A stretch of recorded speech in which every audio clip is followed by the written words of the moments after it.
ఈరోజు ప్రత్యేకంగా ఆదివాసీ తెగలన్నీ కూడా సమావేశం కావడం.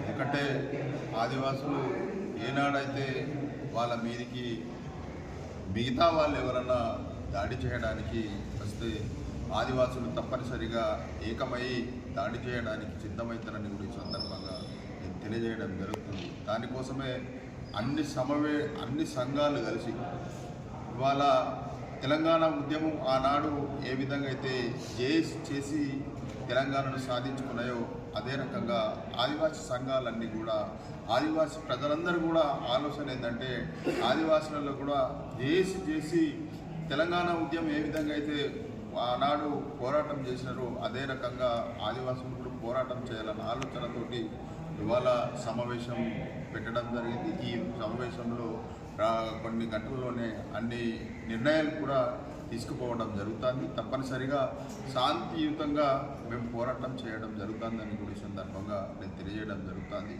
ప్రజానికానందరికీ ఆదివాసీ ప్రజానికానికి అదేవిధంగా మిగతా తెలంగాణ రాష్ట్రం సంబంధించిన అదేవిధంగా దేశానికి సంబంధించిన ప్రజలకు కూడా మమ్ములను లంబాడి సోదరులు ఏదైతే ఏదో మమ్ములను కావాలని వీళ్ళు